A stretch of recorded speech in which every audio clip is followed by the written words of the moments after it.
அங்கே உன் தந்தைக்கு தாகமாக இருக்கிறது. என் தங்கமே, உன் அப்பன் இன்று உன்னுடைய இல்லத்தின் வாசலில் நிற்கின்றேன். உன் அப்பன் எனக்கு தாகமாக இருக்கின்றது. நான் தண்ணீரை இப்பொழுது குடிக்க வேண்டும். அதற்கு நீ என்ன செய்தால் என் தாகம் தீரும் என்பதை நான் சொல்லிவிட்டேன். ஆனால் நிச்சயமாக என் குழந்தை என்னுடைய தாகத்தை போக்கி விடுவாய் அல்லவா? உடனடியாக என்னை நீ உள்ளே வரவழைக்கவே நீ அழைத்தாலே போதும், அப்பன் அங்கே வந்து விடுவேன். என் குழந்தையே, தெய்வத்திற்கு தாகம் எடுத்து நம்மிடத்தில் வந்து தண்ணீர் கேட்கின்றது. அதில் நிச்சயமாக 1000 காரணங்கள் இருக்கும். அதற்கு நிச்சயமாக ஏதாவது விஷயம் அதற்குள் அடங்கி இருக்கும். இப்படி இருக்கின்ற இந்த நேரத்தில் என் இடத்தில் ஒரு விஷயத்தை சொல்கின்ற இந்த நேரத்தில் நீ என்னவென்று தெரிந்து கொள்ள வேண்டும் அல்லவா? எனக்கு என்னுடைய தாகத்திற்கு தண்ணீர் கிடைத்து விட்டது என்றால் அதை கொடுப்பது என் பிள்ளையாக இருக்கிறது.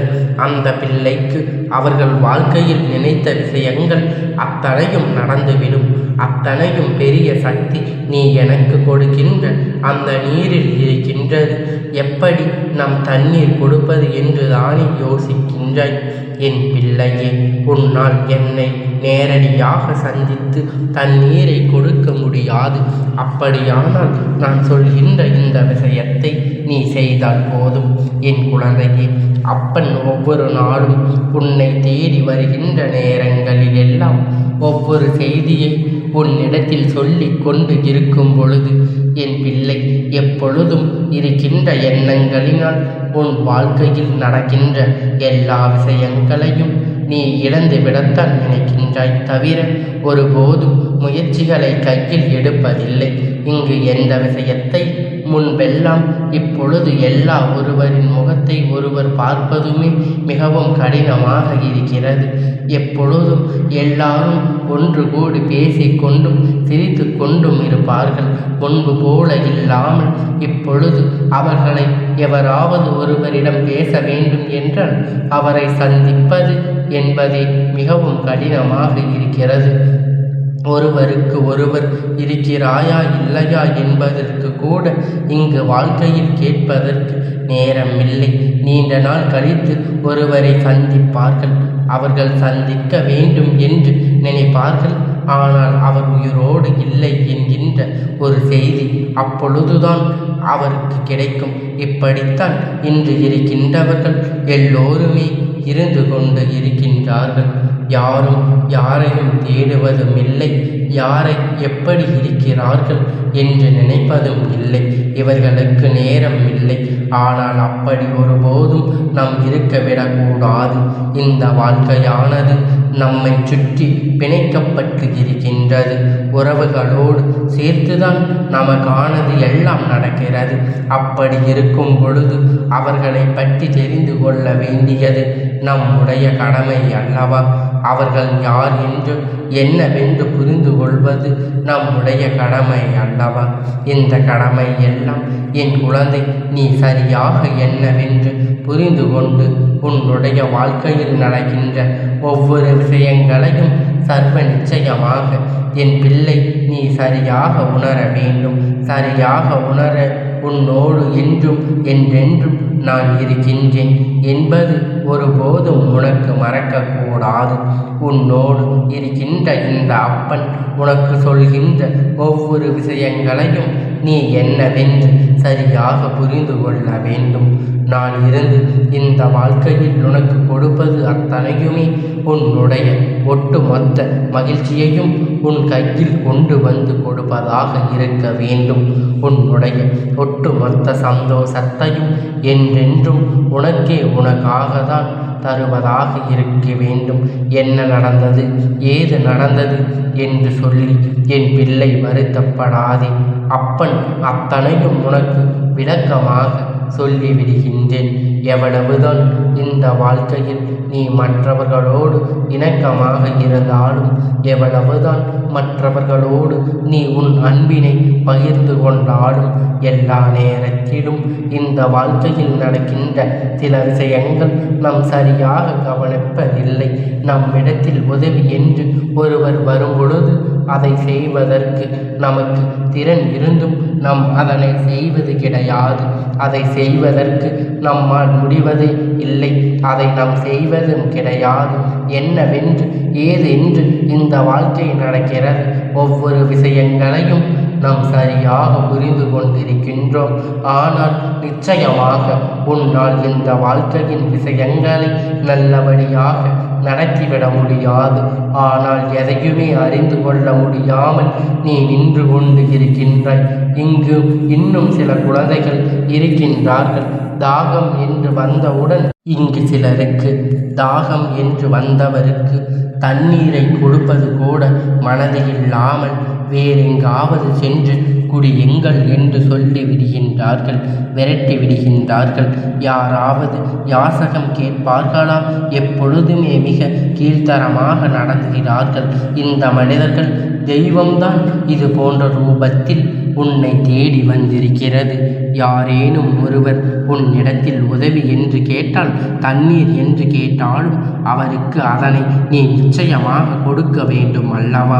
நீ உனக்கு இல்லை என்றாலும் நானே உணவில்லாமல் இருக்கின்றேன் என்றெல்லாம் ஒருபோதும் சொல்லிவிடக்கூடாது. சர்வ நிச்சயமாக இந்த வாழ்க்கையில் உனக்கான பல விஷயங்கள் நடக்கும். அது தெய்வம் உன்னிடத்தில் வந்து உனக்காக உன்னிடத்தில் பேசிக்கொண்டு இருக்கும்.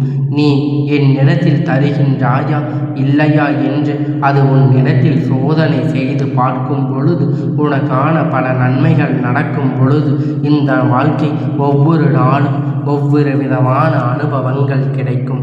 நன்றாக யோசித்து பார். நீ யாரேனும் உன்னிடத்தில் கை நீட்டி இதை வாங்கி கொடுங்கள், அதை வாங்கி கொடுங்கள் என்று கேட்கின்றார்கள். ஆனால் அந்த நேரத்தில் நீ முடியாது என்று சொல்லி அந்த இடத்தை விட்டு கிளம்பி இருக்கின்றாய். எப்படி தெரியுமா என் குழந்தையே? இந்த அப்பன் சொல்வது இந்த விஷயம் எதற்கானது என்பதை முதலில் நீ புரிந்து கொள். அவர்கள் கேட்டிருப்பது ஒரு 10 ரூபாய் பொருளாக இருக்கலாம். ஆனால் அதை கூட வாங்கி கொடுப்பதற்கு மனம் வருவதில்லை. இந்த 10 ரூபாய் நாம் எப்படி எல்லாம் வீணாக செலவு செய்வோம். ஆனால் நம்மிடத்தில் கையேந்தி நிற்பவருக்கு அதை நாம் கொடுத்தால் அது அவர்களுக்கு ஒரு நேர உணவிற்கு பயன்படும். அவர்கள் கால் வயிற்றை நிரப்பும் என்பதை மறந்து விடாதே. மனம் என்பது இப்பொழுது மதிப்பில்லாத ஒரு விஷயமாக மாறிவிட்டது. பணம் என்பது இப்பொழுது ஒரு மதிப்பே இல்லாத பொருளாக மாறிவிட்டது. யாரும் உண்மையில் அது அவர்களுக்கு வயிற்று பசியை போக்குகின்றது, அவர்களுக்கு மட்டும்தான் அது என்றென்றைக்கும் உண்மையானதாக இருக்கும் என்பதை நீ மறந்துவிடாதே. உன்னை சுற்றி என் குழந்தைக்கு என்னவெல்லாம் நடக்கிறது என்பதை சற்று நீ கவனமாக கவனிக்க வேண்டும். இந்த அப்பன் உன் முன்னால் நின்று ஒரு விஷயத்தை உனக்கு எடுத்து சொல்கிறேன் என்றால் நிச்சயமாக அதற்கு பின்னால் ஆயிரம் காரணங்கள் இருக்கும் அல்லவா? உன்னோடு நான் இருக்கும் இந்த நேரம், உன்னோடு நான் பயணிக்கும் இந்த நிமிடம் ஏதாவது ஒரு ரூபத்தில் வந்து தன்னுடத்தில் உணவை தண்ணீரையும் பெறுவார். அதனால் இந்த அப்பன் பணிந்தாலும் உனக்கு தீர வேண்டும் என்று விருப்பம் இருந்தால் நிச்சயமாக யாரேனும் தாகம் உன்னை தேடி வந்து தண்ணீர் கேட்டார்கள், ஆனால் அவர்களுக்கு தண்ணீரை கொடுக்க வேண்டும். என் குழந்தையை நீ மறந்து விடாதே. இது இன்று நடக்கும், இது நாளை நடக்கும். ஆனால் இது இன்று நடக்குமா நாளை நடக்குமா என்றெல்லாம் நீ எதிர்பார்க்க வேண்டிய அவசியமில்லை. எப்பொழுதும் இது உனக்கு கிடைக்க வேண்டுமோ, எப்பொழுது இந்த அப்பன் உன்னிடத்தில் பணியின் ஆசீர்வாதங்கள் கிடைக்க வேண்டுமோ அப்பொழுது நிச்சயமாக அவருடைய அன்பு, இவர்களுடைய தேவையும் உன்னை சுற்றி இருக்கும் உன்னிடத்தில் தண்ணீரை பெற வேண்டும் என்றால் நான் ஒருபோதும் ஏதாவது ஒரு ரூபத்தில் வருவேன். அந்த நேரத்தில் நீ என்னை விரட்டி விடாதே. என் குழந்தையே, அப்பன் சொல்கின்ற விஷயங்கள் உனக்கு புரிகின்றதா? நீ ஒருவருக்கு தண்ணீரை கொடுத்து புண்ணியமும் உனக்கு கிடைக்கும். இந்த அப்பனுடைய தாகத்தையும் நீ தீர்த்து பாக்கியமும் உனக்கு கிடைத்துவிடும். நான் உனக்கு காவலாக நிற்கும் பொழுது நீ எனக்கு இந்த தண்ணீரை கூட கொடுக்க மாட்டாயா? என்ன என் பிள்ளையே, என்ன நடந்தாலும் எந்த விஷயம் உன்னை சுற்றி வந்தாலும் அதற்கு பின்னால் என்ன இருக்கிறது, என்ன நடக்கிறது என்பதை நமக்கு கவனம் வேண்டும். உன்னை தேடி வருகின்ற எல்லா விஷயங்களையும் நீ சரியாக பெற்றுக்கொள். நிச்சயமாக அதுக்காக தயாராக இருக்க வேண்டும். உன்னோடு நான் இருக்கின்ற இந்த தருணங்களும் உன்னோடு நான் இருந்து பயணிக்கின்ற இந்த சூழ்நிலையும் என்றென்றைக்கும் உன்னை மன மகிழ்ச்சிக்குள் வைத்திருக்கும் என்பதை நீ புரிந்து கொண்டாலே போதும். எதிர்பார்க்கின்ற பல விஷயங்களும் எதிர்பார்க்கின்ற பல அனுபவங்களும் அளவிற்கு பல விஷயங்கள் இந்த வாழ்க்கையில் மேலும் மேலும் உன்னை வளர்த்தி விடவே செய்யும். அத்தனை விஷயங்களும் ஆனாலும் நடக்க முடிந்த விஷயங்கள் அத்தனையும் உனக்கு தெய்வத்திற்கும் இடையில் இருக்கின்ற பிணைப்புதான் காண்பிக்கின்றது. யார் உன்னிடத்தில் வந்து யாசகம் கேட்டாலும் ஒருவேளை அவர்கள் வேண்டும் என்று கூட நடிக்கலாம், வேண்டும் என்றே கூட இது போன்ற விஷயங்களை எல்லாம் செய்யலாம். அப்படி உன்னுடைய வாழ்க்கையில் எல்லா விஷயங்களும் மிக பெரிய விஷயமாக இருக்கும். அதனை ஏதாவது ஒரு வகையில் தெய்வத்திடமிருந்து உனக்கான அன்பை பெற்று கொடுக்கத்தான் வருகின்றது. நிச்சயமாக தெய்வத்தின் கைகளில் இருந்து உனக்கு மலர்கள் கிடைத்து விட்டது என்றால் நிச்சயமாக நீ மிக பெரிய பாக்கியசாலி. எப்படி இந்த மலர்கள் உன் கையில் கிடைக்கும் என்றுதான் யோசிக்கின்றாய் என் குழந்தையே. முக்கியமாக முக்கால்வாசி பேருக்கு தெய்வத்தை வணங்கி கொண்டிருக்கும் பொழுது தெய்வத்தின் கரங்களில் இருந்து இந்த ரோஜா மலர் விழுந்திருக்கிறது என்று நீ தெரிந்தவுடன் சட்டென்று அதனை எடுத்து கொள்வாய் அல்லவா? அப்படித்தான் இந்த வாழ்க்கையில் ஒவ்வொரு நாளும் ஒவ்வொரு விதமான முயற்சிகளும் நடந்து கொண்டு இருக்கின்றது. இத்தனை நாளும் என் குழந்தை, இன்று நான் சொல்கின்றேன் என்றால் நிச்சயமாக உன் வாழ்க்கையில் ஏதோ ஒரு விஷயம் இதனால் நடக்கப் போகிறது என்பதை நீ புரிந்து கொள்ள வேண்டும் என்பதற்காகத்தான் அப்பன் இருந்து உனக்கு நடக்கப் போகின்ற இந்த விஷயத்தை இன்று காரணம் கொண்டு என் குழந்தை நீ தள்ளிவிடக்கூடாது அல்லவா? அப்பன் நடத்துகின்ற ஒவ்வொரு வெற்றியையும் என்னவென்று தெளிவாக புரிந்து கொள்ள வேண்டும் அல்லவா? வாழ்க்கையில் உனக்கான அத்தனையும் உன்னிடத்தில் கொண்டு வந்து சேர்ப்பேன். அப்பன் நடத்துகின்ற ஒவ்வொரு வெற்றியும் என்னவென்று தெளிவாக புரிந்து கொள்ள வேண்டும். உன் வாழ்க்கையில் உனக்கு புண்ணியவான்களை அதிகரிக்க விரும்புகின்றேன். இந்த புண்ணிய பலன்கள் உனக்கு அதிகரித்தாலே உன்னுடைய வாழ்க்கையில் இருக்கின்ற பாதி பிரச்சனைக்கு தீர்வு கிடைத்துவிடும். சரி, இது எப்பொழுது தண்ணீர் கேட்கும் வருவது, எப்பொழுது நம் தண்ணீர் கொடுப்பது என்று யோசிக்கின்றாய் அல்லவா? உனக்கு எளிமையாக ஒரு வழி சொல்கின்றேன். உன்னால் முடிந்தால் இதை செய்தவர் என் குழந்தை. பொதுவாக கோவிலுக்கு பாத யாத்திரை செல்கின்றார்கள். கோவிலுக்கு நடந்து சென்று தரிசனம் செய்ய சென்று கொண்டிருப்பவர்கள் சிறு குழந்தை என நிறைய பேர் சென்று கொண்டிருப்பார்கள் அல்லவா? அவர்களுக்காக சொல்கின்ற வழியில் தண்ணீரை மோரையும் நீ ஏற்பாடு செய்து அவர்களுடைய தாகத்தை தனித்தாயானால் நிச்சயமாக உன்னுடைய வாழ்க்கையில் பல அதிசயங்கள் மாற்றங்கள் எல்லாம் நடக்கும் என்பதை நீ புரிந்து கொள்வாய்.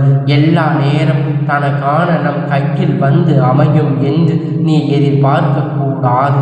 நமக்காக தேடி சென்று இது போன்ற ஒரு விஷயத்தை செய்யும் பொழுது அதை நிச்சயமாக உனக்கு நல்ல பலன்களை கொடுக்கும் என்பதை நீ மறந்துவிடாதே. பல அதிசய சக்தி வாய்ந்த விருப்பங்களை, பல விஷயங்கள் இந்த வாழ்க்கையில் உனக்கு நடத்தி கொடுக்கும் என்பதை நீ புரிந்து கொண்டால் போதும். இது மட்டும் இந்த வாழ்க்கையில் உனக்கு போதுமானது. நிச்சயமாக இந்த அப்பன் சொன்னது போல இன்று உனக்கான புண்ணியத்தை தேடிக்கொள் என்று மட்டும் அல்ல, வாய்ப்பு கிடைக்கின்ற நேரம் இதை நீ பயன்படுத்தி உனக்கான முழுமையான எண்ணங்களையும் உனக்கான முழுமையான மகிழ்ச்சியையும் நீ பெற்றுக்கொள்ள வேண்டும். இந்த அப்பனுடைய ஆசீர்வாதத்தை நீ பெற்றுக்கொள்ள வேண்டும் என்றால் நிச்சயமாக இதனை செய்தாயானால் நீ முழுமையாக பெற்றுக்கொள்வாய். இந்த அப்பனுடைய ஆசீர்வாதம் உனக்கு எப்பொழுதும் முழுமையாக கிடைத்து கொண்டே இருக்கும்.